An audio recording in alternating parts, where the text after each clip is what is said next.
Rentas de capital. Las rentas de capital son sencillas. Básicamente me menciona la normativa que se entenderán rentas de capital, los intereses, los rendimientos financieros, lo obtenido por arrendamiento, la regalía y las explotaciones de intangibles. Entonces a mí yo escribí un libro, me están pagando unas regalías por ese libro, eso que recibo por el libro lo voy a llevar a una renta de capital. Yo hice un software, vendo licencias de ese software, lo que me pagan por la explotación de ese intangible lo voy a llevar a renta de capital. Ojo, yo hice un software y vendo licencias de ese software, es decir, autorizo a personas a que utilicen ese software, pero el software sigue siendo de mi propiedad. Si yo hice un software y lo vendo, ya no estaríamos hablando de una renta capital porque no estoy explotando un intangible, ya yo perdí el dominio o la posesión sobre ese intangible, ¿vale? Arrendamiento es todo tipo de arrendamiento de muebles o inmuebles, arriendo herramientas, arriendo maquinaria para la construcción, arriendo maquinaria amarilla, arriendo apartamentos, arriendo oficinas, bodegas, clubes, lo que fuere, arrendamiento, lo que me produce, lo que recibo por ese ingreso van a ir a rentas de capital. ¿Cómo se depura esta cédula? Muy sencilla. Vamos a tener nuevamente los ingresos de renta de capital. Para este caso, el señor tuvo ingresos de 150 millones de pesos. Ingresos no constitutivos de renta de ganancia ocasional. Vamos a tener aportes al Sistema General de Pensiones de 8.550.000 pesos. Aportes al Sistema General de Salud de 8.550.000 pesos. Entonces, digámoslo así, ¿otra vez pagó salud y pensión? Sí, otra vez pagó salud y pensión. Recordemos que la normativa del régimen de seguridad social, tanto salud y pensión, establece que por cada ingreso que yo obtenga, tengo la obligación de contribuir al sistema general de seguridad social. Entonces, si este señor obtiene renta de capital, supongamos que arrendamientos y rendimientos financieros, tiene un CDT y tiene unos bienes arrendados, le produjeron 150 millones de pesos, por ese ingreso tendrá que pagar rendimientos, tendrá que pagar salud y pensión, ¿vale? Tendrá que pagar salud y pensión por ese rendimiento que está recibiendo y por esos arrendamientos que está pagando. Entonces, para que lo tengan en cuenta, por eso aquí nuevamente aparecen salud y pensión. Mucho cuidado con esto. Esto es un tema que de pronto no es competencia de la administración, pero no está de más que tengan el cuidado. La UGPP, que hace las funciones que hace la DIAN, pero en tratándose de parafiscalidad, ¿cierto? Está muy pendiente de estos temas. Entonces, si usted tiene ingresos por otras rentas diferentes a las rentas de trabajo y sobre esos ingresos no está pagando salud y pensión, es posible que la UGPP lo llame a usted a que por favor pague lo correspondiente a salud y pensión. Y si no lo paga, pues se expondrá a un proceso sancionatorio de la UGPP, ¿cierto? Y también tendrá una sanción por extemporaneidad, también tendrá una sanción por no haberlo declarado. Entonces, es un tema que puede generar un agravio pecuniario para ustedes el tener estos ingresos y no estar cotizando al Sistema General de Seguridad Social, para que lo tengan en cuenta. La ley 2010 hizo una reviviscencia, básicamente una reviviscencia en palabras castizas es que resucitó una norma que ya había desaparecido, y perdónenme lo coloquial de la expresión, pero básicamente eso es la reviviscencia. Para no entrar a explicarlo, digamos así, con temas más jurídicos o con palabras más jurídicas. Entonces, ¿cuál fue la reviviscencia que contempló la ley 2010? Y es que el componente inflacionario de los rendimientos financieros nuevamente es un ingreso no constitutivo de renta o de ganancia ocasional. Es decir, vuelven a existir dentro del estatuto tributario los artículos 38, 39, 40 y siguiente del estatuto tributario que me hablaban de los rendimientos financieros y del componente inflacionario que no constituye ingreso para los contribuyentes. Entonces, el año pasado, en la declaración de 2019, si yo tuve rendimientos financieros de 100 millones de pesos, esos 100 millones de pesos eran totalmente gravados porque no podía descontarle el componente inflacionario. Para el año 2020, nuevamente, revive esta norma, en donde yo podré descontar de los rendimientos financieros un porcentaje que es el componente inflacionario que determinó el gobierno nacional.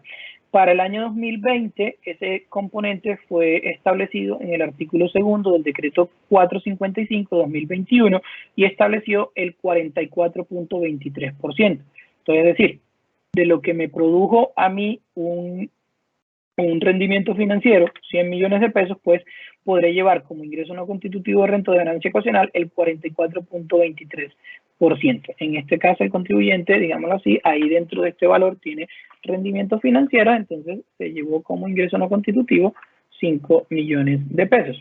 Recordemos, por este tema, digámoslo así, me parece sano, porque recordemos que pues, el pagador de esos rendimientos financieros tiene la obligación de informarme cuánto de ese rendimiento financiero es grabado y cuánto no es grabado. Entonces, esa obligación que digámoslo así, feneció en el año 2019, nuevamente existe para el año 2020. Entonces, nuevamente tendrán que informarme cuando me paguen un CDT, un CADT, estos rendimientos financieros, este componente inflacionario que no está grabado para que yo lo tenga en cuenta en mi declaración de renta. Entonces, total de ingresos no constitutivos de renta, 22.100.000 pesos. Costos y gastos lleva 30 millones de pesos. Entonces, aquí sí me voy a detener un poquito en el tema de costos y gastos. Ya hablamos en un principio de la definición de costos y gastos y habíamos dicho que la costo y gasto para el tema de impuestos sobre la renta de las personas naturales va a ser toda erogación necesaria para obtener un ingreso. Y que esa erogación necesaria para obtener ingresos debe cumplir con unos requisitos señalados en el Estatuto Tributario. ¿Dónde van a estar esos requisitos? Lo vamos a encontrar en el artículo 58, 59, 107 y 771-2 del Estatuto Tributario. Dependiendo de la situación que yo tenga. Recordemos que ahora este formulario, ¿cierto? Esta declaración la presentan tanto obligados a llevar contabilidad como no obligados a llevar contabilidad. Entonces, el artículo 58 y 59, digamos que apuntan a lo mismo, me hablan de realización, solo que uno es la realización para no obligados a llevar contabilidad y otro es la realización para obligados a llevar contabilidad. Entonces, en el 58, si yo no estoy obligado a llevar contabilidad, yo voy a revisar el 58, ¿cierto? Y voy a encontrar los requisitos para que sea procedente esa realización de costo-gasto. Entonces vamos a leerlo aquí de forma muy somera. Dice, para los contribuyentes no obligados a llevar contabilidad, se entienden realizados los costos legalmente aceptables cuando se paguen efectivamente en dinero o en especie, o cuando su exigibilidad termine por cualquier otro modo que equivalga legalmente a un pago. Por consiguiente, los costos incurridos por anticipado solo se deducen el año periodo gravable en que se preste el servicio o venda el bien. Esto es un tema interesante. Entonces, ¿qué me da a entender esa norma? Supongamos que ustedes a ustedes los contratan, bueno, no estamos en rentas de capital, ustedes arrendaron un inmueble, ¿cierto? Entonces, ese inmueble que ustedes tienen para arriendo, le metieron mano en diciembre de 2020 y le hicieron las reparaciones locativas, lo mandaron a pintar, le arreglaron esto, le arreglaron aquello, le hicieron todos los detalles necesarios para poder sacar ese bien al mercado y arrendarlo. Entonces, se gastaron 50 millones de pesos en esos arreglos, ¿cierto? Como ustedes no están obligados a llevar contabilidad, porque estamos hablando de no obligados a llevar contabilidad, esos 50 millones de pesos de gastos que tienen no los van a poder llevar a la declaración de 2020. ¿Cuándo van a llegar? Cuando ustedes presten el servicio. ¿Cuándo prestan el servicio? Cuando lo arrienden. Si lo arreglaron en diciembre, pero lo arrendaron en enero de 2021, entonces esos 50 millones de pesos de gastos los podrán llevar en 2021. Eso tratándose del artículo 59 del Estatuto Tributario. Hay otros requisitos que ya los vamos a ver. El artículo 59, el artículo 59 que estábamos hablando ahora, el artículo 59 me habla de la realización de costos para los obligados a llevar contabilidad y me señala lo siguiente, dice, para los contribuyentes que están obligados a llevar contabilidad, los costos realizados fiscalmente son los costos devengados contablemente en el año periodo gravable. ¿Qué quiere decir esto? Que hay un símil entre mi, perdónenme la expresión, contabilidad contable y mi contabilidad fiscal, por así decir, ¿cierto? Entonces, si contablemente, según las reglas de la contabilidad aceptadas en Colombia, estando yo en NIF grupo 1, 2, 3, 4, el grupo en el que me encuentre, si las NIF dicen que contablemente esto es un costo, entonces yo lo registro contablemente y ese costo se reflejará fiscalmente en ese mismo periodo gravable. Esa es la regla general, ¿cierto? La regla general es que lo que contablemente registro como costo, fiscalmente lo llevaré como costo. Regla general. Hay unas excepciones y las excepciones las pueden ver en ese mismo artículo. Por ejemplo, solo para leer una, digamos aquí el numeral 1 dice, los siguientes costos, aún devengables contablemente, es decir, aún cuando los registro dentro de mi contabilidad como un costo para ese periodo gravable, para ese periodo 2020, ¿cierto? Generan diferencias y su reconocimiento fiscal se hará al momento en que este estatuto, en que lo determine este estatuto y se cumplan con los requisitos para su procedencia previstos en este estatuto. Entonces, ¿qué quiere decir esto? Que los que llevan contabilidad van a tener diferencias, obviamente, entre lo registrado en su contabilidad y su contabilidad fiscal, por así decirlo, entre su declaración. He ahí el hecho de que se nazca esa obligación de presentar el reporte de conciliación fiscal, que ya lo hablamos anteriormente, el formato 2217, se me olvida el número del formato, pero pues ya lo hablamos anteriormente, ¿cierto? ¿Para qué? Para conciliar esas diferencias, para conciliar esas diferencias. Entonces, me dice aquí que hay una excepción, ¿cierto? Y aquí hay varias excepciones, llegan hasta el literal G. Entonces, por ejemplo, la primera excepción dice, la pérdida por deterioro de valor parcial de inventarios por ajuste a valor neto de realización será deducible al momento de la enajenación del inventario. Entonces, es posible que yo registre contablemente una pérdida por deterioro de mi inventario y lo haga en el 2020, pero como todavía no he enajenado ese inventario, es decir, todavía no he vendido ese inventario y el inventario lo vendí en el 2022, ¿cuándo voy a llevar ese costo o gasto por pérdida que llevé contablemente en el 2020? Pues lo voy a llevar en el 2022 fiscalmente, es decir, a mi declaración lo voy a llevar como un costo en el 2022. En el 2022, ¿vale? Obviamente esto debe aparecer dentro de mi conciliación, que aquí hay un costo, que yo estoy teniendo un costo contablemente, pero que fiscalmente no aparece. ¿Y que va a aparecer fiscalmente cuándo? En 2022, porque en 2022 fue que hice la enajenación. Y así, pues seguirán con todos los demás. Obviamente, pues no tenemos tiempo para explicarlos uno a uno, pero es como para que tengan una idea muy general del tema. Segundo requisito que debe tener un costo o gasto, pues el artículo 107 que me habla de la proporcionalidad del nexo de causalidad que debe tener ese costo o gasto, ¿cierto? Entonces, básicamente, este artículo 107 casi que lo están mencionando también en la definición que trae de costo este artículo. El artículo 107, ¿qué me dice? Me dice, son deducibles las expensas realizadas durante el año, periodo gravable en desarrollo de cualquier actividad producto de renta, siempre que tengan relación de causalidad con la actividad producto de renta y que sean necesarias y proporcionales de acuerdo a cada actividad. Nexo de causalidad entre la erogación que yo sufro y mi actividad productora de renta, ¿cierto? Entonces, yo tengo una tienda, necesito pintarla, y tengo mi casa y también necesito pintarla. Compré 50 botes de pintura, o bueno, 3 botes de pintura grandes, ¿cierto? Me gasté 2 en la tienda, 1 en mi casa. ¿Cuál tiene relación de causalidad con mi actividad productora de renta? Los 2 que me gasté en la tienda. Pues entonces esos serán costos o gastos según el artículo 107. El que me gasté en la casa no, porque no tiene una relación directa con mi actividad prestadora con mi actividad productora de renta, ¿vale? Básicamente eso es lo que me dice el 107, es muy sencillo.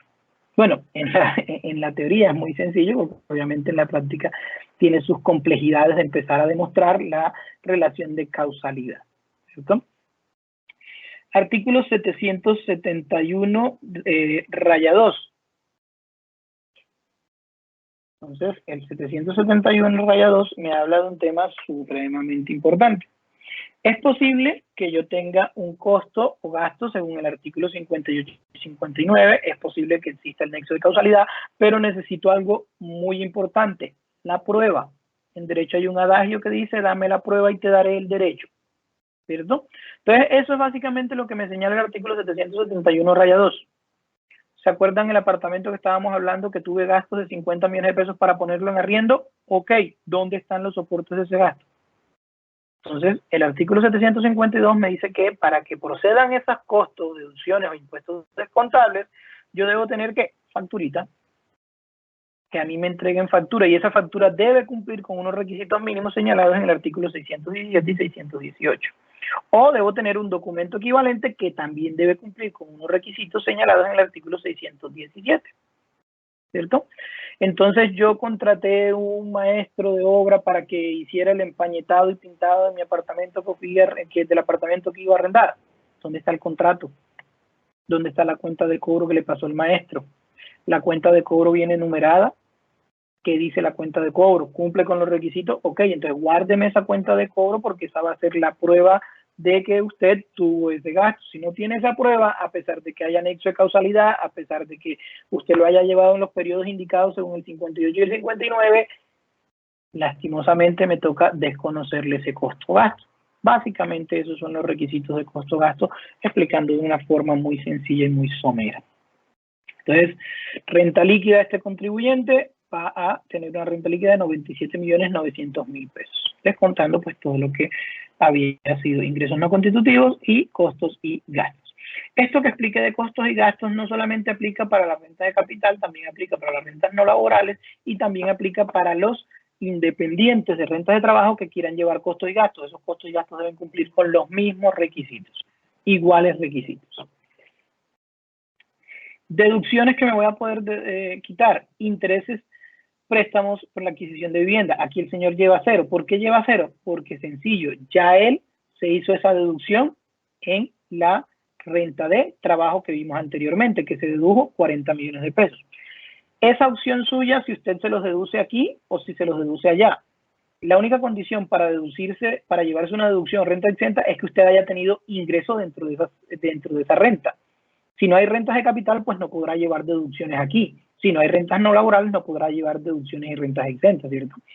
¿Cuál es otra condición? Que no se repitan. Si ya usted se los dedujo en rentas de trabajo, pues no se los podrá deducir en rentas de capital, ¿cierto? Entonces, pues ya aquí el señor lleva cero. Ahora, yo puedo mirar en dónde me sale más beneficioso. Eso es un ejercicio que ustedes deben hacer, ¿cierto? Nosotros tenemos un programa Ayuda Renta que les ayuda a elaborar su declaración de renta, pero el programa Ayuda Renta no les va a hacer estos ejercicios de dónde les conviene más llevarse una renta exenta o una deducción. Eso lo tienen que hacer ustedes a priori, ¿cierto? Entonces sí, tenemos un programa Ayuda Renta, les colabora con muchos temas, ¿cierto? Es una gran herramienta para que ustedes utilicen, pero ustedes deben saber cómo hace ese proceso la Ayuda Renta. Intereses sobre préstamos para educación, cero, porque también se llevó 2 millones de pesos allá. Aportes a cesantía, sin que excedan la 12ª parte, que es un beneficio que puede, aquí 12 millones de pesos se los está llevando acá. Ojo, pero ya él tenía cesantías allá. Pero si ustedes leen la norma, si ustedes leen el inciso sexto, el artículo 126 raya 1, nada lo prohíbe. Nada lo prohíbe. Entonces, si no está prohibido, pues para el particular se entiende permitido. Sí, es raro que ya yo esté pagando, ya mi empleador me esté pagando cesantías allá y yo acá haga aporte voluntario, pero la norma me lo permite. Este aporte voluntario obviamente tiene unas limitantes. No es lo común, pero solamente lo utilizo para explicar y pues para tener algo aquí que descontar, ¿no es cierto? A modo de ejemplo, dentro del ejercicio. Entonces, el aporte a cesantía voluntario, es decir, yo que no tengo un patrono, bueno, ya esa expresión de patrono está recogida hace rato, un empleador que me pague a mí cesantías, un prestador de servicio, yo un rentista de capital, ¿cierto? Puedo prever que van a haber algunos tiempos o épocas donde no hayan ingresos. Miren, que creo que nadie previó lo de la pandemia, ¿cierto? Y que iba a sufrir este golpe tan drástico que han sufrido todas las personas que vivían de estas rentas de capital. Entonces yo puedo, una 12ª parte de mi ingreso lo puedo ir aportando a un fondo de cesantías. Esa 12ª parte pues no puede superar las 2.500 VT. La 12ª parte de mi ingreso, es decir, de este valor que tengo acá. GMF, cero, porque también pues ya se lo descontó en la renta de trabajo.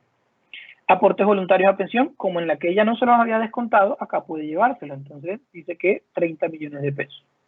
30 millones de pesos, ya les expliqué cómo se hace este cálculo para determinar el 30%.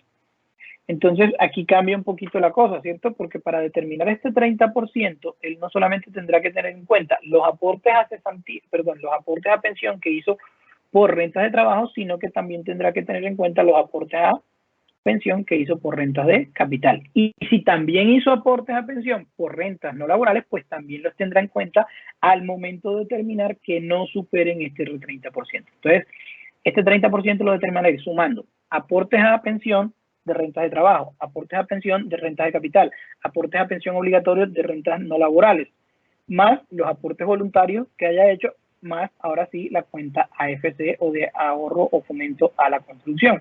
Entonces, todos esos valores no pueden superar el 30% de mi ingreso, ni tampoco pueden superar las 3.800 VT. Entonces, total de rentas exentas y deducciones, 42 millones de pesos. Total de rentas exentas y deducciones limitadas, 42 millones de pesos. Renta líquida ordinaria del ejercicio. Esto es algo interesante. Entonces, las personas podrán tener una renta líquida ordinaria del ejercicio o pérdida líquida del ejercicio. ¿Cuándo voy a tener pérdida? Cuando los costos, ojo, yo no puedo tener pérdidas por deducciones y rentas exentas. No, voy a tener pérdidas cuando los costos sean superiores a el ingreso que tuve. Entonces, en este caso no tiene pérdida. Voy a tener la posibilidad de compensar pérdidas en rentas de capital de años anteriores. En este caso se está compensando una pérdida de 10 millones de pesos y tiene una renta líquida de capital de 45.900.000 pesos. Obviamente hay unas condiciones, los invito a que se lean ese decreto 14 que hemos estado hablando, que me dicen cuáles son las condiciones para compensar esas pérdidas de rentas de capital. ¿Cierto? Como ustedes entenderán, por cuestiones de tiempo no alcanzamos a explicar en profundidad esos temas, pero quiero que sepan que tienen la posibilidad, pero que la posibilidad está condicionada a lo que me establece el decreto para la compensación de esas pérdidas de renta de capital. Rentas no laborales, básicamente las rentas no laborales será una renta residual. ¿Qué quiere decir esto, una renta residual? Lo que usted no encuentre donde meter en su declaración de renta, pero sepa que es un ingreso para usted, lo va a llevar ¿a dónde? A rentas de trabajo, a rentas no laborales, perdón, a rentas no laborales, ¿cierto? Entonces, me llegó una plata. Es ingreso porque me incrementó mi patrimonio. Y yo no sé, no viene de mi trabajo, no viene de mis rentas de capital, no viene de ganancia ocasional, no viene de dividendos y participaciones, no viene de una lotería, ¿cierto? Igual la lotería también está dentro de ganancia ocasional. ¿A dónde la llevo? A rentas no laborales. Entonces, no sé, por ejemplo, el tema ahora de los criptoactivos. Aunque bueno, hay una definición de criptoactivos. Si estamos hablando de criptoactivos, entonces lo que yo recibo por ese criptoactivo sería una explotación de un intangible y de renta de capital. Pero si yo enajené ese criptoactivo, es decir, yo no estoy hablando de los rendimientos que me produce el criptoactivo, llámense las monedas, Ethereum, Bitcoin, todo esto, ¿cierto? Sino que yo vendí un Bitcoin. Entonces compré un Bitcoin que creo que está en $50.000. No sé, como ahorita ha bajado y ha fluctuado tanto el tema, ¿cierto? Compré un Bitcoin en el 2020 y lo vendí dentro del mismo 2020. ¿Ese ingreso dónde lo llevo? Como yo enajené un criptoactivo, lo llevaría a una renta no laboral, ¿cierto? Algunos ejemplos que pueden ocurrir. Venta de muebles o inmuebles. Venta de muebles, aquí esta va a ser la cédula predilecta de los comerciantes. Entonces, si yo soy persona natural, comerciante, ¿a dónde voy a llevar la mayoría de todos los ingresos que tuve por mi comercio? Porque yo vendo víveres y abarrotes, o yo vendo carros, o yo vendo casas, no sé. Lo que ustedes comercien, lo que ustedes comercialicen, ¿a dónde van? Pues van a rentas no laborales. Y ahora se van a dar cuenta por qué. Porque esta es la única renta que me permite depurarme devoluciones, rebajas y descuentos. Entonces esta va a ser la cédula de los comerciantes. Todo el que sea comerciante deberá diligenciar esta cédula. Puedo tener recompensas. Entonces, si usted delató a alguien o le colaboró a la justicia en la aprehensión de una persona y recibe una recompensa, eso es un ingreso que no está atado a ninguna de las cédulas que hemos visto, entonces pues iría aquí a rentas no laborales. Esas recompensas son ingresos no constitutivos, para que lo sepan. Apoyos económicos del artículo 46, que son unos apoyos económicos, por ejemplo, son las becas que otorga el país, el Estado, con dineros públicos. Entonces esas becas son ingresos para el contribuyente, pero son un ingreso no constitutivo de renta o de ganancia ocasional. Ojo con esto, es importante que lo tengamos en cuenta. Entonces yo recibí una beca del ICETEX por valor de, para ir a estudiar una maestría al extranjero o un doctorado al extranjero por valor de 7.000 euros. Esos 7.000 euros, cuando yo cumpla con los requisitos de condonación, porque normalmente son créditos condonables, cuando me lo condonen voy a tener un ingreso. Es decir, tenía un pasivo, debía 7.000 euros, ahora no lo tengo, entonces, ¿qué quiere decir? Mi patrimonio incrementó. Tenía un patrimonio de menos 7.000 euros, ahora tengo un patrimonio de 0. Incrementó mi patrimonio. Ya no debo. Entonces, eso es un ingreso. ¿Ese ingreso cómo lo voy a llevar? Depende. ¿Por qué se ganó usted esa beca? Si esa beca no tiene nada que ver con su relación laboral con el Estado, entonces la lleva como un ingreso de rentas no laborales y ese ingreso será ingreso no constitutivo de renta de ganancia ocasional. Es decir, usted lleva sus 7.000 euros como ingreso y los saca como ingreso. Pero ojo, los tiene que declarar, los tiene que informar, que muy seguramente muchas personas están descuidando ese tema. Entonces, las condonaciones de créditos educativos o de créditos condonables son ingresos, deben ser declarados, deben ser informados. Esto podría traerles consecuencias en errores o en falta de información dentro de su declaración de renta. Entonces, para que tengan en cuenta, ojo, ¿cuál es el ingreso no constitutivo del artículo 46? Los que sean con recursos del Estado o con participación de recursos del Estado, porque pueden haber becas mancomunadas, parte del sector privado, parte del Estado. Por ejemplo, las becas que otorga Colciencia son parte del sector privado, parte del Estado. Hay un concepto de la DIAN que dice que si hay recursos del Estado, no importa la cuantía o el porcentaje, en un 20, en un 30, en un 10, en un 5%, se entiende que tendrá aplicación este artículo. Entonces, a pesar de que mi crédito condonable, la beca que me otorgaron, que me la otorgó Conciencia, que no es una entidad estatal, para que lo sepan, me la otorgó con recursos del Estado y de los privados, entonces 60-40, igual yo voy a tener derecho a este beneficio, ¿vale? Lo que antes era Serpilo Paga estaría aquí cobijado. Lo que ahora Generación X, creo que se llama, tiene otro nombre, pues también estaría aquí cobijado. Donaciones a campañas políticas, esto es importante. También es un ingreso no constitutivo de renta, pero se tiene que informar. Si usted se ganó esa función de ser el tesorero, de ser el representante legal de una campaña política y está recibiendo las donaciones para ser invertidas en el desarrollo de esa campaña política, eso le toca declararlo a usted, mi amigo. A pesar de que la campaña política obviamente lleva su contabilidad y esa contabilidad se le entrega al CNE y todo este tema, usted dentro de su declaración tiene que declarar que recibió 500 millones, 200 millones, 300 millones para la campaña política y los va a llevar como costo, pues los va a llevar como ingreso no constitutivo de renta. ¿Cierto? Eso lo tiene que hacer usted. Entonces lo tiene que informar. Entonces aquí tenemos un pequeño ejemplo. Entonces este señor tuvo ingresos por rentas no laborales de 100 millones de pesos, tuvo devoluciones, rebajas y descuentos por valor de 8 millones de pesos, perdón. Tuvo nuevamente aportes a salud y pensión por 5 y 5. Puede tener indemnizaciones por seguro de daño, ¿cierto? Entonces tengamos en cuenta estas indemnizaciones están reglamentadas en el artículo, bueno, están reguladas por el artículo 45. Lo que es ingreso no constitutivo es el daño emergente, no el lucro cesante. Y con una condición, que ese daño emergente que se pague sea utilizado, los dineros que reciban sean utilizados para restituir el bien que se perdió. Entonces yo tenía un camioncito, me accidenté, pérdida total, por el camioncito me van a pagar 60 millones de pesos, de los cuales 50 son daño emergente y 10 son el tiempo que estuve sin poder laborar. ¿Cuál es el ingreso no constitutivo? Los 50, siempre y cuando esos 50 yo los utilice, ¿qué? Para restituir el bien que perdí, para comprar otro camioncito. Ahora, obviamente, si ustedes les entregaron 50, pues obviamente con 50 no van a poder comprar otro camioncito porque no les alcanza todavía, ¿cierto? Hay que hacer un registro contable de que estos 50 se van a utilizar para restituir el bien que se tiene cuando se complete la plata. Entonces, listo, yo en esta declaración, como recibí ahorita el ingreso, llevo el ingreso a 50 como ingreso no constitutivo de renta o de ganancia ocasional por daño emergente, ¿cierto? Creo mi cuenta donde tengo esos 50 milloncitos de pesos. Cuando ya yo reúna la plata, que la pude reunir en el 2023, ok, no hay problema. ¿Qué pasa? Digamos que en el 2023 yo vi, no, esto no va para ningún Pereira, no voy a poder, cojo esa plata para otros menesteres. Entonces, ¿qué me tocará? En la declaración de renta 2023, meter esos 50 como ingreso y no llevarlos como ingreso no constitutivo de renta, ¿cierto?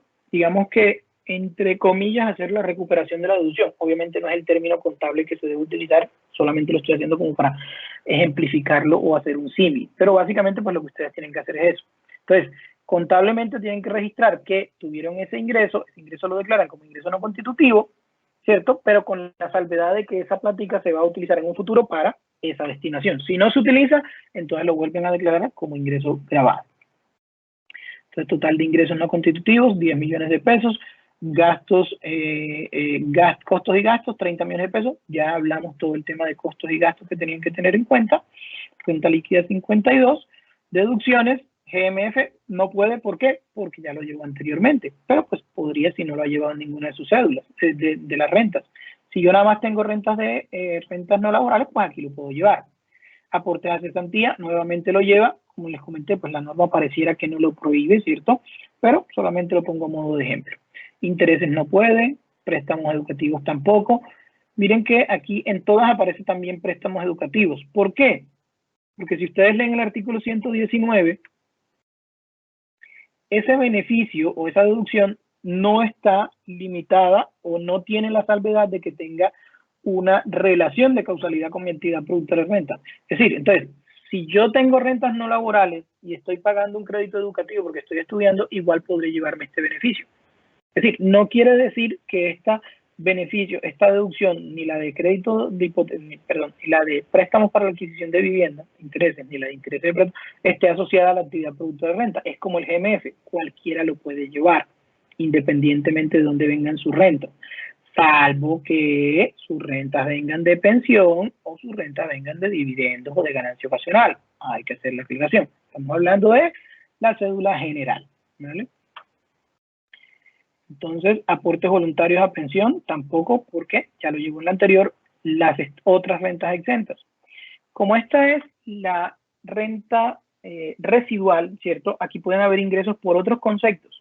Recordemos que entre el Estatuto Tributario, desde el artículo 206 y siguiente, hay otras rentas exentas. Tenemos el 206-1, tenemos el 235, que contempla otras rentas exentas, como por ejemplo son la producción de biomasa, la producción de energía a través de biomasa, como son las plantaciones, beneficios y rentas exentas en plantaciones de maderables, de ciertos productos maderables, en bonos de CO2, ¿cierto? Entonces hay vicisitud o hay multitud de rentas exentas que es posible que ustedes tengan ese ingreso, lo lleven a renta no laboral y aquí puedan deducirse esa renta exenta. Entonces, por eso ponemos aquí otras, porque es muy complicado yo decirles estas puntualmente.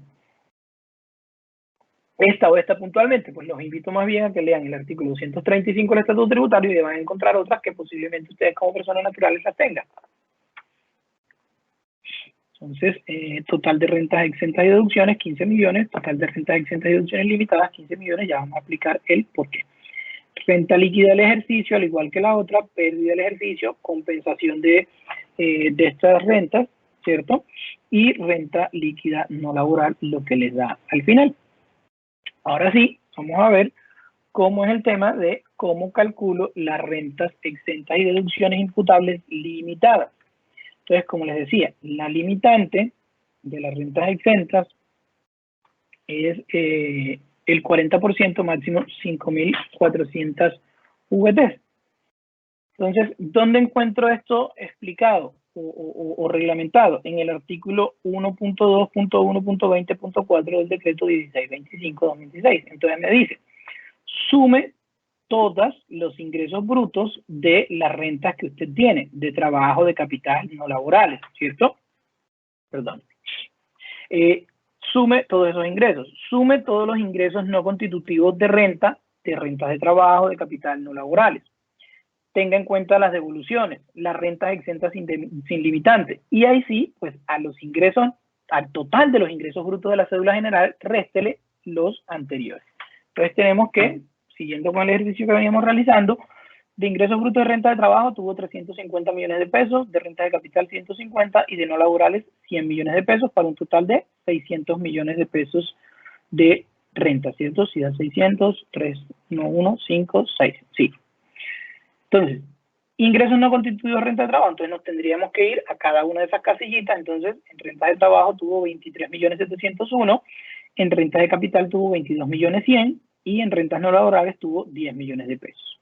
Total, 55.801.000 pesos.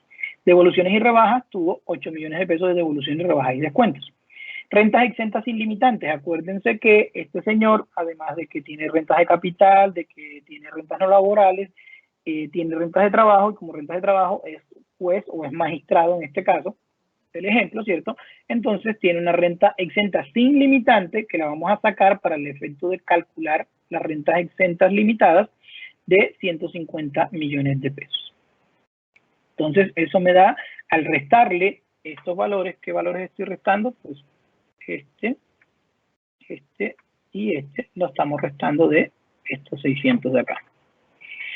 Me da 386.199.000 pesos. Ahí me falta un punto, qué pena. Entonces, pues esto lo voy a multiplicar por el 40% y eso me da un total de rentas exentas y deducciones imputables de 154.479 pesos. Es decir, eso es lo máximo que él podrá llevarse como rentas exentas de su cédula general. Esta es la limitante en V3. Entonces, si supera esta limitante en V3, pues voy a tomar la limitante en V3. Si de lo contrario, pues tomaré el 40%. Entonces, pues ese será el valor. Entonces, lo que hago es simplemente repartir este valor en las cédulas anteriores. Ya ustedes lo vieron. Entonces, como tengo 154, pues voy a devolverme un poco. Entonces, aquí tenía rentas exentas y deducciones de 15, pues aquí puedo deducir 15, ¿cierto? Y pues así lo hice en todos los ejercicios. Pero si ustedes ven, para poder llegar a este valor hay que finiquitar todas las cédulas, todas las rentas, ¿cierto? Para ya con los valores puntuales, entonces sí hacer el cálculo correspondiente. Como les digo, este procedimiento está reglamentado en el 1625, en el decreto 1625-2016. Entonces, ya lo que me quedaría ahí antes de esto, pues simplemente hacer los cálculos de la renta, la cédula general, que es muy sencillo, no tiene mayor complejidad, es simplemente pues tomar los valores que tengo, que básicamente fueron casi que los vimos anteriormente, y hacer el procedimiento indicado. Es decir, vamos a explicarlo aquí. ¿Qué tengo que hacer? Pues básicamente a el ingreso, le resto el ingreso no constitutivo, le resto las rebajas y devoluciones y le resto las rentas limitantes. Entonces, básicamente, pues ya lo que sería simplemente aplicar la resta y al final voy a tener la renta líquida gravable de la cédula general.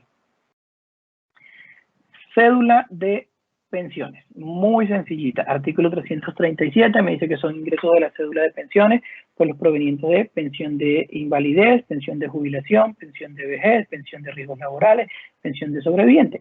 Llámenla como la llamen, ¿cierto?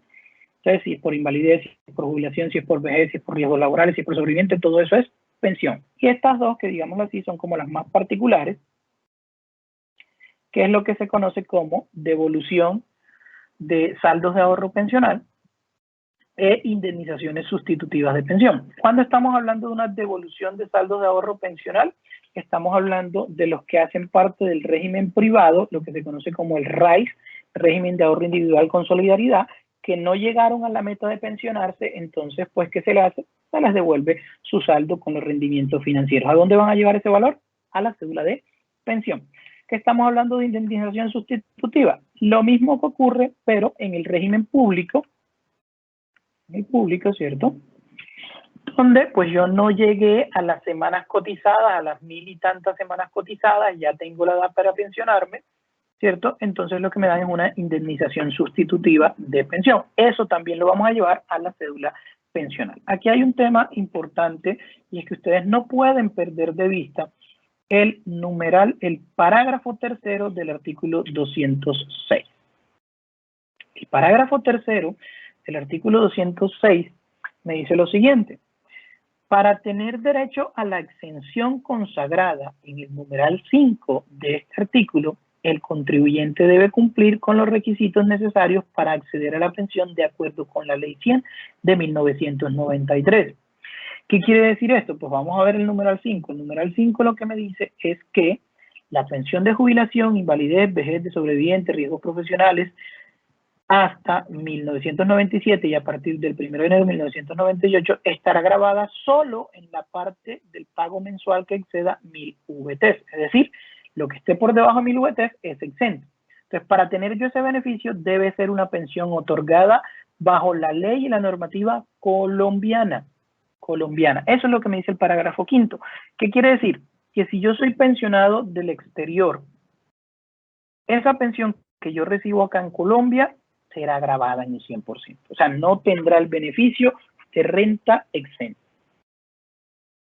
No tendrá el beneficio de renta exenta y ya vamos a ver qué ocurre. Salvo, obviamente, lo que estipulan los convenios internacionales y los tratados. Entonces, la CAN, ahí tenemos varios convenios internacionales, como son con Chile, con Reino Unido, con Italia, con Francia, con República Checa, con la India, con Canadá, con México, con Chile, con Portugal y la Comunidad Andina de Naciones. Entonces hay que ir a leer esos convenios a ver qué tratamiento se les da a la pensión en estos casos.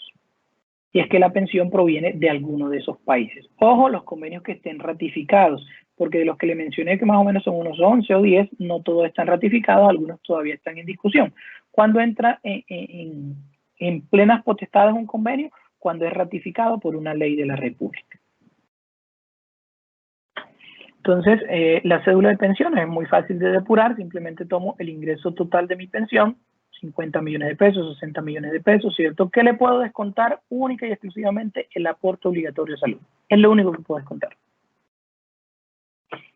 Ya el resto es renta líquida y a esto renta exenta, pues la del numeral 5 que acabamos de leer, que es 1000 VTs mensuales, que para el año 2020 serán 35.607 pesos. Entonces, si mi pensión mensual son un mínimo, 800.000 pesos, 800, 900.000 pesos, está por debajo de 35, sí, o sea que quiere decir que la sumatoria de mi pensión mensual durante los 12 meses es exenta en el total. Entonces, básicamente aquí serían 50 millones, supongamos que pagamos en salud 6 millones, me quedan como renta líquida 44, todos estos 44 se van como renta exenta y me toca pagar 0.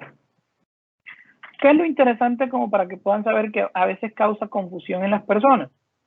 Cuando reciben una indemnización sustitutiva o cuando reciben una devolución de saldo. ¿Por qué? Porque en un mes reciben una cantidad de dinero cuantiosa. Digamos que usted recibió de indemnización sustitutiva 350 millones de pesos. Entonces, como yo les dije, pues lo llevan aquí 350 millones de pesos. Ingresos, no sé, le descontaron, digamos, 20 millones de pesos en salud, ¿cierto? Todavía le están quedando aquí 330 millones de pesos. Entonces usted dice, mes, venga, esto me lo pagaron en diciembre, supera las 3.000, las 1000 VTs. Uy, sí, claro, me toca pagar un poco de plata. No, señor.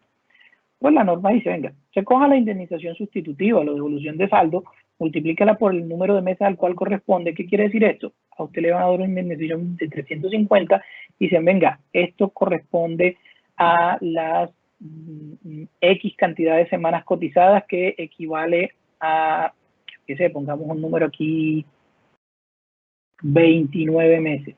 Ah, ok, entonces divide estos 350 entre 29 meses. Sí, vamos a hacer la operación aquí rapidito. 350 entre 29 meses, eso me da 12 millones de pesos aproximadamente. Esos 12 millones están por debajo de las 1000 VTs. Eso quiere decir que todos estos 330, perdón, que todos estos 330 están exentos. Les llevo aquí los 330 y acá, pues me va a dar 0. Me va a dar 0. Es muy sencillo. Aquí está un ejemplo de cómo quedaría en su declaración de renta. Cédula de dividendos y participaciones. La cédula de dividendos y participaciones, pues lo primero que tenemos que tener en cuenta es lo que ya les había mencionado, ¿cierto? Que es el numeral primero del artículo 27, que me habla de la causación de los dividendos y participaciones para los no obligados a llevar contabilidad. Entonces me dice que los ingresos por concepto de dividendos y participaciones en utilidades se entienden realizadas para los respectivos accionistas, socios, comuneros, suscriptores, cuando le hayan sido abonadas en cuenta en calidad de exigible, ¿vale? Entonces, para explicar de una forma muy sencilla y muy castiza este tema, abonadas en cuenta en calidad de exigible es que la Junta de Socios se reunió hoy, dijeron vamos a repartir dividendos del año grabable 2019 y esos dividendos usted los podrá reclamar a partir del 1 de septiembre de 2021. Entonces, ¿cuándo se entiende que usted tuvo el ingreso? A partir del 1 de septiembre de 2021. Entonces, en 2021, así usted no vaya por la plata, así usted no reciba el dinero, se entiende que ya tuvo un ingreso. En palabras sencillas, eso es lo que quiere decir la norma. Entonces, si en el 2020 Ecopetrol dijo que iba a repartir dividendos de 500,000 pesos por acción, ¿cierto? En su junta de socios o la asamblea de accionistas que hace cada año, entonces, y los decretó para entregarlos en 2020, pues se entiende que a pesar de que usted no haya recibido ese dinero, pues ya están como un ingreso, ya se realizó el ingreso y pues usted lo tendrá que llevar a la declaración de renta de 2020. Para que tengamos en cuenta, como hubo un cambio normativo en el 2017 los dividendos de las personas naturales y sucesiones ilíquidas estaban grabados y los anteriores a 2016 no son grabados. Entonces yo tengo que tener en cuenta, ojo, no cuando me pagan el dividendo, no cuando se realiza el dividendo, sino cuando se produjo ese dividendo. Si me están diciendo que me van a pagar o que en el 2020 me realizaron dividendos causados en años anteriores a 2016 o 2016 anteriores, recordemos que esos dividendos producidos en esa época eran ingreso no constitutivo de renta, por ende no tengo que pagar nada, pero los tengo que informar. Si me están diciendo que los dividendos que me van a pagar son de 2018, ahí sí tengo que pagar porque en ese entonces estaban grabados. ¿Vale? Entonces, ¿cómo se hace este caso? Este tema es muy sencillo. Los dividendos y participaciones dependen de dos subcédulas, están divididos en dos subcédulas dentro de su declaración. La subcédula 1 es para dividendos no grabados, según el numeral tercero del artículo 49 del Estatuto Tributario. Si ustedes leen el artículo 49 del Estatuto Tributario, me dicen cuáles son los dividendos susceptibles de ser grabados, es decir, que no han pagado impuesto en cabeza de la empresa, y cuáles son los que ya pagaron impuesto en cabeza de la empresa, y en teoría pasarían como dividendos no grabados para las personas naturales, pero pues entiéndase que a partir de 2017 tienen un gravamen, ¿cierto? No vamos a entrar en esa depuración porque no tenemos tiempo y esto es un tema que deben manejar al dedillo las áreas contables de las empresas y de las sociedades, ¿cierto? Para hacer esta depuración, entonces nosotros acá no nos vamos a poner a hacer esa depuración, vamos a hacer lo que a ustedes les interesa para la declaración.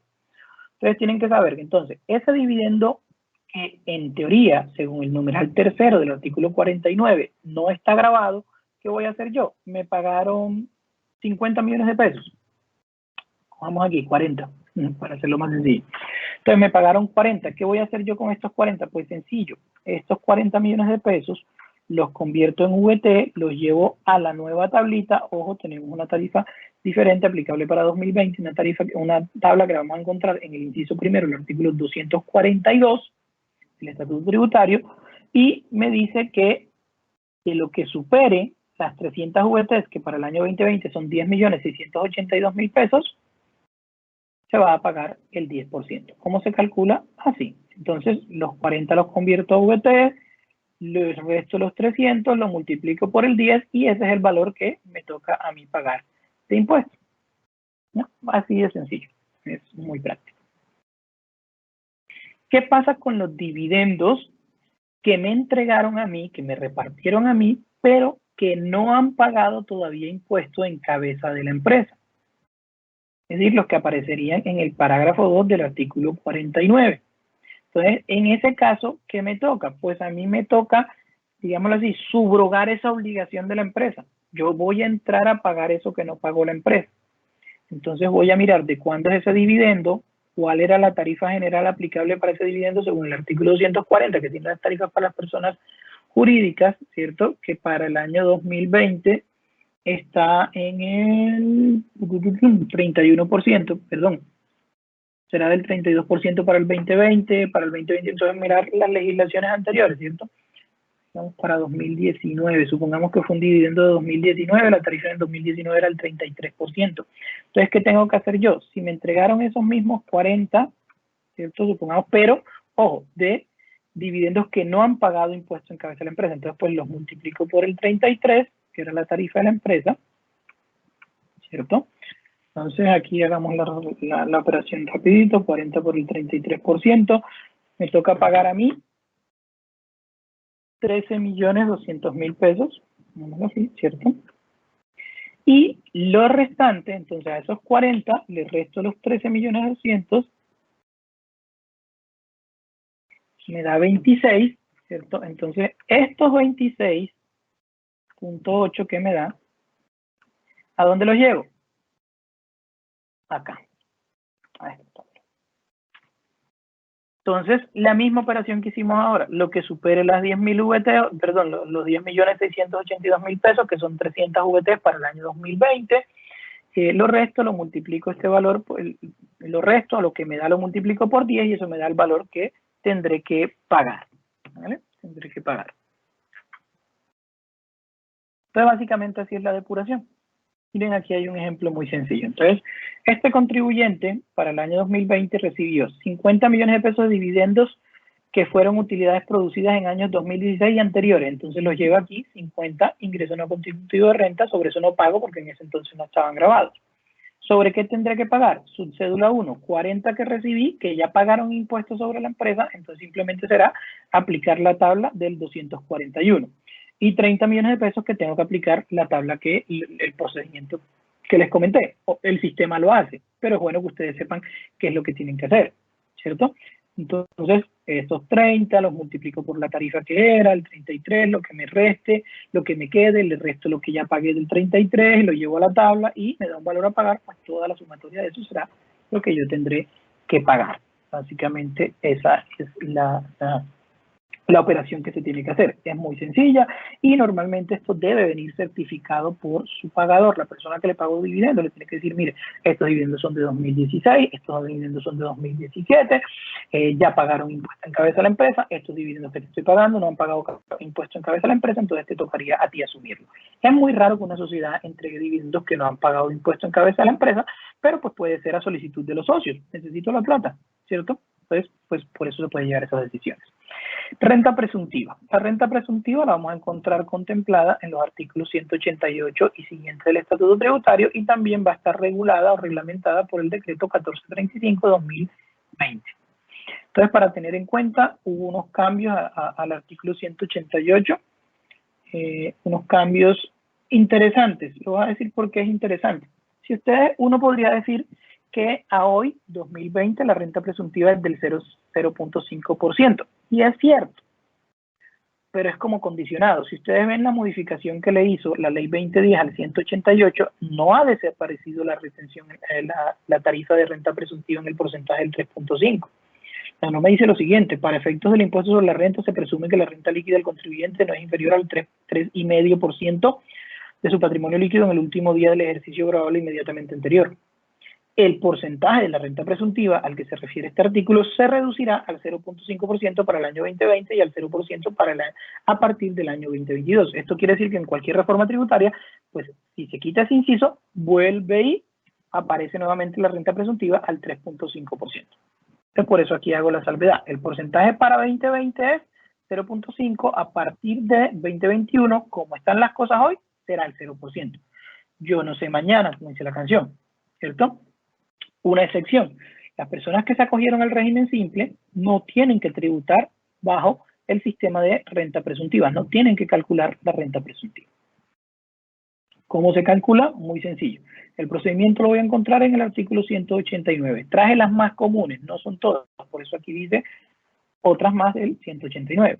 Entonces yo tomo el patrimonio líquido del periodo anterior o del año anterior, el patrimonio líquido, ¿cierto? 5.000 millones de pesos, por acá tengo un valor que cogí, 5.000 millones de pesos, ¿sí? Eso. 5.000 millones de pesos. ¿Qué le puedo restar? Le puedo restar el valor patrimonial neto de los aportes y acciones poseídas en sociedades nacionales, si tengo, digamos que este señor lo tiene.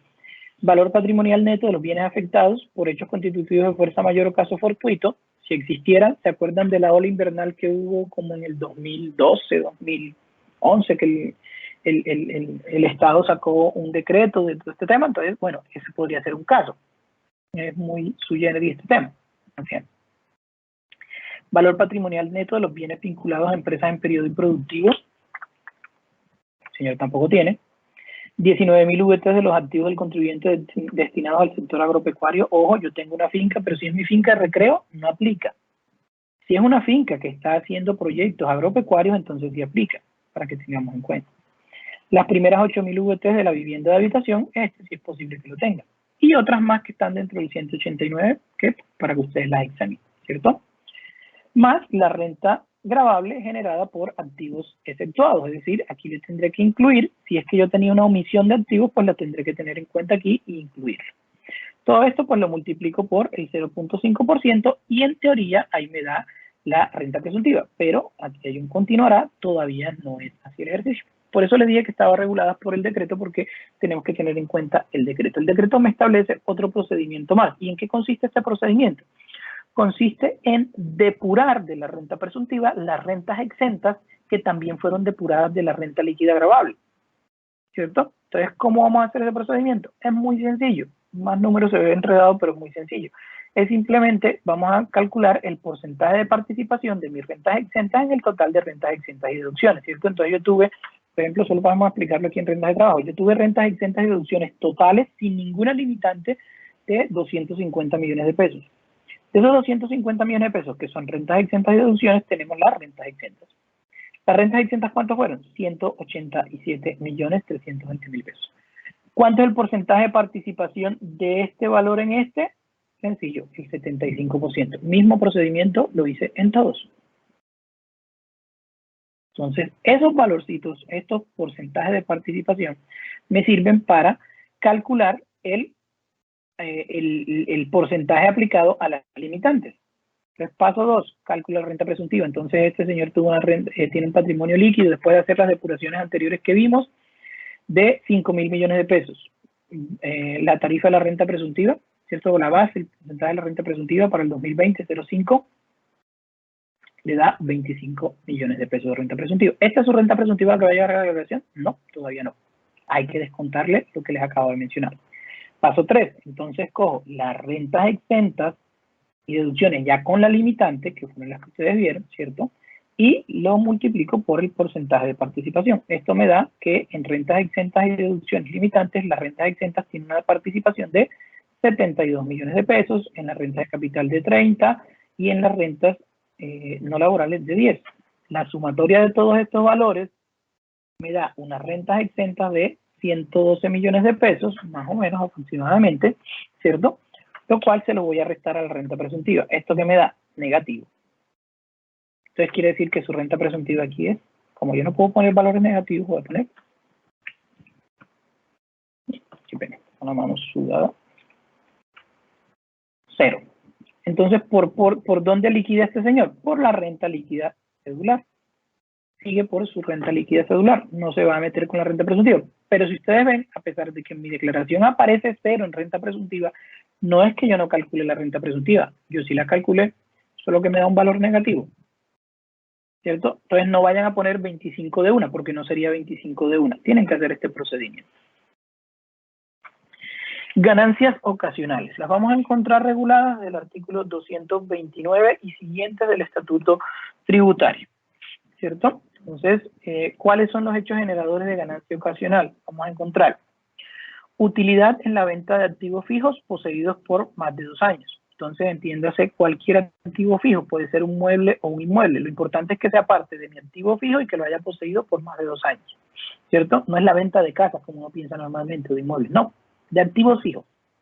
Puede ser un carro, puede ser una silla, puede ser una casa, ¿cierto? La condición es que sea parte de mi activo fijo, es decir, que no lo tenga para enajenarlo dentro del transcurrir normal de mis negocios y que lo tenga en mi haber por más de 2 años, con 2 años o más. Utilidad en la liquidación de sociedades con más de 2 años de existencia. Entonces, Juan y yo juntamos una SAS, aportamos 50 y 50 cada uno, ya pasados 3 años decidimos, no, vamos a liquidar la SAS, esa SAS que tenía un aporte patrimonial de 100, ya tiene 300, entonces pues lo que me produzca la utilidad, es decir, descontando los 50 que yo aporté, ¿cierto? Eso que me produce me genera una ganancia ocasional. Herencias, legados, porción conyugal, donaciones y gananciales también generan ganancias ocasionales. loterías, premios, rifas, juegos, apuestas y similares, ganancia ocasional. Una nueva, indemnizaciones por seguros de vida. Y me dice cualquier otro acto jurídico celebrado entre vivos a título gratuito. Esto es un tema interesante y de bastante discusión, pero solo se los voy a dejar en el tintero. Acto jurídico no es lo mismo que contrato. ¿Vale? Entonces, por eso acá aparecen donaciones. La donación es un contrato.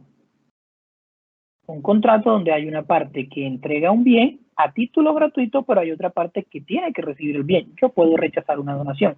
Un acto jurídico es un acto unilateral hecho por una persona. Es decir, sin necesidad de mi consentimiento, está celebrando un acto jurídico a título gratuito. ¿Ya? Entonces, es una diferencia puntual. Pero pues también generará ganancia ocasional. ¿Por qué lo digo?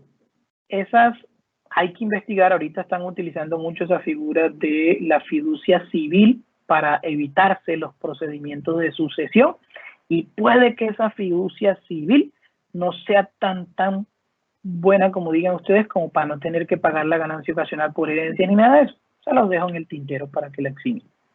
Porque eso es un acto jurídico, es decir, no necesita una consensualidad, simplemente la expresión voluntaria de una parte. Bueno, importante de aquí, estos y estos tienen una tarifa de el 10%. Este tiene una tarifa de el 20%. Y va a ser la utilidad. Les hago una pregunta a los que llevan contabilidad. ¿Qué pasa si ustedes venden un activo fijo que tuvieron en su haber por más de 2 años? Un activo fijo que era depreciable. ¿Qué hacen con el valor de esa venta? Entonces muchos dirán, lo llevo a ganancia ocasional, le quito el costo y pues lo que me dé pago de ganancia ocasional. No, señor. Recuerden que ustedes dentro de sus declaraciones tienen que hacer las recuperaciones de deducciones.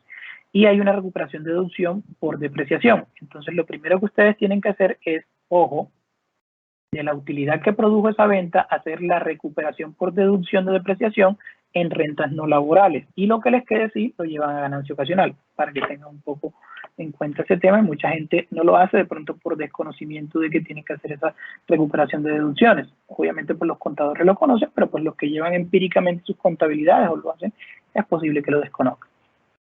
Aquí muy sencillo cómo se depura la ganancia ocasional. Entonces digamos que este contribuyente recibió un total de ganancia ocasional de 900 millones de pesos, lo cual está comprendida en un seguro de vida por 500 millones de pesos y en la enajenación o en la venta de una vivienda por 400 millones de pesos. Costos por ganancia ocasional, 100 millones de pesos. ¿Dónde vienen estos 100 millones de pesos? Esto es el costo fiscal que él venía declarando. ¿De qué? De la vivienda. De la vivienda. ¿Tiene costo el seguro de vida? No, no tiene costo el seguro de vida.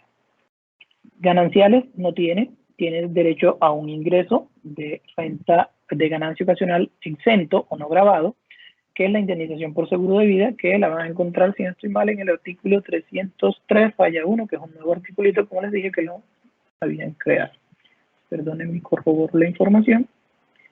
Sí, 303, raya 1. Entonces, ¿qué me dice ese artículo? Que las indemnizaciones por seguro de vida estarán grabadas con una tarifa aplicable a la ganancia ocasional en el monto de que no superen los 12.500 VT.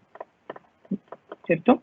El monto que supere las 12.500 VT se considerará como ganancia ocasional. El monto que no supere, perdón, leo bien el artículo, el monto que no supere las 12.500 VT se considerará como una ganancia ocasional exenta. Entonces, lo que está por encima de las 12.500 está grabado, lo que está por debajo será exento. Entonces, del seguro de vida, si el señor recibió 500, tiene derecho a valores VT 2020 a descontarse como ganancia ocasional exenta 442.088.000 pesos. El resto estará grabado. Aquí se descuenta una utilidad en la venta de casa de habitación, artículo 311, raya 1, de 267 millones de pesos. ¿Por qué? Porque tiene derecho a ese beneficio. Pero ese beneficio no es tan así como dicen, ¿cierto? Es decir, yo tengo que examinar la normativa. Entonces, el señor vendió su vivienda, por eso aquí le puse vivienda, ¿cierto? De esa vivienda que la venía declarando en 100, pues se descontó los 100 como costo por ganancia ocasional. Le quedaban 300. De esos 300 se descuenta 267 millones por el beneficio consagrado en el artículo 311-1. Pero ese beneficio tiene unas condiciones. Léanlo. Básicamente, ¿cuáles son las condiciones? Que el dinero que yo recibo por la venta de mi vivienda lo voy a invertir en la adquisición de una nueva vivienda. O parte del dinero lo voy a utilizar para pagar el crédito hipotecario que se debe de la anterior vivienda y con el restante voy a comprar la nueva vivienda. ¿Cierto? Lo importante es que toda la utilidad que se reciba sea invertida en la adquisición de una nueva vivienda. Si yo cojo un peso y lo destino para otra cosa, perdí todo beneficio. Y esto no es tan así. Hay unos procedimientos y hay una reglamentación de este artículo que lo van a encontrar dentro del DUR tributario, ¿cierto? Más o menos en el artículo 1.2.5.5 y siguientes. Entonces, ¿qué pasa? Puede que yo vendí mi casa en 400, ¿cierto? Entonces tengo los 400, pero pues la casa de mis sueños vale 600, me faltan 200.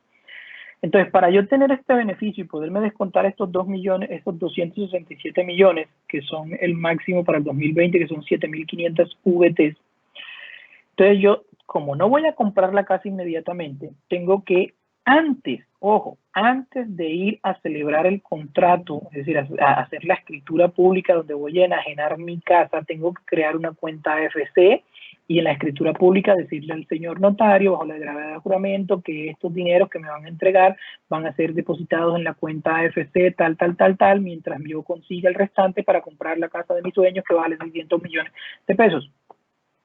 Si la escritura pública no dice eso y ustedes se toman el beneficio, la DIAN podría desconocerle automáticamente el beneficio. ¿Ya? Entonces, ojo con la reglamentación de este artículo. Tiene unas limitantes. Es para viviendas de habitación cuyo valor catastral o avalúo no superen las 15.000 VTs. Por eso puse que la vendí en 400. Las 15.000 VTs para el año 2020 son una casa avaluada en 534 millones de pesos más o menos. Bueno, 534 millones, 105.000 pesos.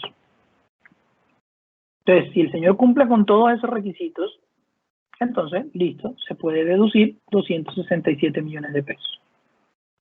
Le queda una ganancia ocasional de 187.912.000 pesos, lo cual lo multiplica por el 10% y ese será el impuesto que tendrá que pagar por efecto de ganancia ocasional. Aquí hay otras para que ustedes las conozcan, por ejemplo, rentas exentas del artículo 307, que son las provenientes de herencias o legados. Entonces, si usted recibió una herencia o legado en el año 2020, revise este artículo, tiene que declarar la ganancia ocasional, pero pues es bueno que revise este artículo 307 para que vea qué beneficios o qué ganancias ocasionales exentas tiene. Por ejemplo, si usted le tocó la casa de habitación del causante, o de pronto no le tocó a usted, pero le tocó a varios, le tocó a 2, a 3 o a 4. Entonces, en el 107 me habla de un beneficio que iba a tener. Dice, las primeras 7.700 VTs del valor del inmueble de vivienda urbana de la propiedad del causante. Las primeras 7.700 son unos 274 millones de pesos para el año 2020. Si nos tocó a 2, pues ¿quién va a tener ese beneficio? Los 2. Obviamente no cada uno por 274, porque me han hecho la pregunta y lo he visto en declaración. No, a prorratas. Entonces, a los 2 nos tocó 50-50 la casa de mi mamá o la casa de mi papá que falleció. Entonces, de esos 274, pues yo tengo derecho a 130 y pico millones de pesos como renta exenta y tú tienes derecho a 130 y pico millones de pesos como renta exenta. Y así lo llevamos a nuestra declaración. Hay otros beneficios que son concomitantes, lo dice este concepto. Entonces, por ejemplo, está el beneficio de, dice, el equivalente a las primeras 3.490 VTs del valor asignado por concepto de porción conyugal o de herencia o legado recibido por el cónyuge superstite, es decir, sobreviviente, y cada uno de los herederos. Entonces yo, además de ese beneficio que les acabo de decir, de las 7.700, también puedo sumar las 3.490, que esos son unos 124 millones de pesos. Es posible que me toque pagar cero, pero pues tendré que hacer los cálculos, ¿vale? Eso es para que los tengan en cuenta. La decisión 578 de la CAN, que es la Comunidad Andina de Naciones, eso, digámoslo así, es un tratado, un convenio para evitar la doble imposición. Hay que leerlo, pero básicamente todas esas rentas que provienen de la CAN son rentas exentas. ¿Por qué? Porque según la disposición de la CAN pagan impuestos en el lugar de la fuente. Entonces yo tuve ingresos de Ecuador. ¿Dónde voy a pagar impuestos por esos ingresos de Ecuador? En Ecuador. Ojo que como soy residente fiscal los tengo que enunciar acá en Colombia. Ah, claro, yo los enuncio. Digo, venga, yo me gané esto en Ecuador.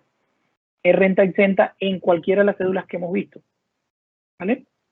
Sin limitante. Eso me faltó decirlo, pero pues aprovecho aquí para decirlo. Entonces, los ingresos provenientes de la CAN se manejan como renta exenta, ya sean rentas de trabajo, rentas de capital, rentas no laborales, y no tienen la limitante del 40%. El anticipo, solo para comentarles que pues, el anticipo está regulado en el H107. Todo el mundo tiene que calcular el anticipo desde que presentó su primera declaración. Mucha gente no lo hace. Entonces, todos tenemos que calcular el anticipo. En la primera declaración vamos a pagar el 25%, en la segunda el 50% y de ahí en adelante el 75%. Pero lo importante que quería comentarles el día de hoy es que tenemos el decreto 377 de 2020, que es un esfuerzo que hizo la DIAN para no cobrarle anticipo a ciertas actividades económicas, conociendo la situación de pandemia que estamos teniendo. Entonces, todas estas actividades económicas que ustedes ven aquí, personas naturales van a pagar anticipo cero para la declaración del año gravable 2020. Todos estos grupos económicos que ven aquí, extracción de esmeraldas, piedras preciosas, fabricación de locomotoras, actividades de alojamiento de estancias cortas, actividades de agencias de empleo, todos estos, si yo realizo alguna de estas actividades, esta es mi actividad económica principal, pues no tendré la obligación para el 2020 de liquidar anticipo. El anticipo lo liquidaré en cero. Si no estoy aquí, lastimosamente tengo que calcular mi anticipo. ¿Vale? Ya para culminar, las tarifas para el año gravable 2020, no hay mucho que decirles, pues empiezas a tributar desde que tu renta líquida gravable en la cédula general más la cédula de pensiones te quede por encima de superior a 38.812.000 pesos y de ahí en adelante pues empezarás a tributar. Esta es la tarifa para dividendos y participaciones, ya la vimos en la ayer anterior. Y pues estos serían los plazos para renta de las personas naturales. Recordemos que hubo un cambio, ¿cierto? El año pasado empezábamos de 0,0 y 99 hacia adelante, ahora empezamos de 0,1 a 0,2. Entonces, si a mí el año pasado me tocó en octubre, este año me toca en agosto para que estemos muy pendientes sobre eso. Puede ocurrir una situación que es raro que ocurra, pero puede pasar. Ojo, las personas que tengan que declarar acá en Colombia, aquí lo dice muy clarito la norma, son los 2 últimos dígitos del NID, no de la cédula, no de la cédula de extranjería, no del pasaporte. Les ha pasado a varias personas extranjeras que de pronto viven en Colombia, que declaran renta en Colombia, que sacaron su RUT. Obviamente su RUT, no, es su NID, el NID que se les asignó no es igual al número de pasaporte o al número de cédula de extranjería. Entonces ellos se confían en que es la cédula de extranjería y resulta que se equivocan y su NID terminaba en 06 y su cédula de extranjería en 86 y cuando vienen a presentar la declaración la presentaron extemporánea. También puede pasar para personas menores de edad que sacaron su RUT antes de cumplir los 18 años cuando no teníamos el código NIU, que es el número de cédula ese nuevo que se está entregando desde el 2003 en adelante, que es el 1100, que ahorita nos acompaña en registro civil, tarjeta de nacimiento y cédula. Pero antes era otro numerito. Entonces, esos que antes era otro numerito, se les asignaba un número aleatorio de NID que empezaba normalmente por 686 o 700. Entonces, ojo, es el número de NID, no de mi cédula. Al momento de declarar puede que ocurra este caso. Básicamente, pues esa es la presentación que tenía para el día de hoy. De pronto, pues faltó a ahondar en otros temas, pero ustedes entenderán que por temas de tiempo es complejo, ¿vale?